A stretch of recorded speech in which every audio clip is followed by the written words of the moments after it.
Hi, இது Saturday night video தான். எங்களுக்கெல்லாம் இட்லி தான் பண்ணேன். எனக்கும் எங்கள் ஹஸ்பண்டுக்கும் இட்லி இட்லியும் சாம்பாரும் இருந்தது. நெக்ஸ்ட் வந்து பாஸ்தா அவனுக்காக பண்ணது. அவன் அது சாட்டர்டே நைட் இல்லையா, எங்கேயாவது வெளியில் போயிட்டோம்னா வெளில சாப்பிடுவோம். நேரத்தில் இப்போ இந்த வாரம் நாங்கள் எங்கேயும் வெளியில் போகல. அதனால் வீட்லேயே தான் எல்லா குக்கிங்கும் நடந்தது. இட்லியும் சாம்பாரும் அவனுக்கு வந்து பாஸ்தா. மறுநாள் காலையில் இன்றைக்கி சண்டே வந்து இன்னும் நான்வெஜ். இன்றைக்கி நான்வெஜ் வேண்டான்னு முடிவு பண்ணியாச்சு. அதனால் நான்வெஜ் எப்போயாவது சம்டைம்ஸ் தோணும் நான்வெஜ் சாப்பிட வேண்டாம்னு சொல்லிட்டு, ஒரு மாதிரி இருக்குதுன்னு சொல்லிட்டு. உங்களுக்கும் அந்த மாதிரி எப்போயாவது தோணுமான்னு சொல்லுங்கள். எனக்கு அப்படி தான். எங்கள் பையனுக்கு மோஸ்ட்லி நான்வெஜ்ஜில் இன்ட்ரெஸ்ட் கிடையாது. எனக்கும் இப்போல்லாம் சம்டைம்ஸ் வந்து நான்வெஜ் வேண்டாம்னு தோணுது. அதனால் இன்றைக்கி நான்வெஜ் இல்லை. எதாவது சாம்பார், வெண்டைக்காய் பொரியல் இந்த மாதிரி ஏதாவது ஒன்று பண்ணிகிட்ருக்கேன்.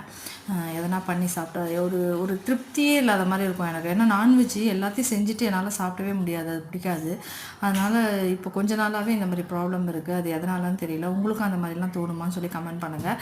எனக்கு வெஜிடேரியன் டிஷ் தான் பண்ணிகிட்ருக்கேன்.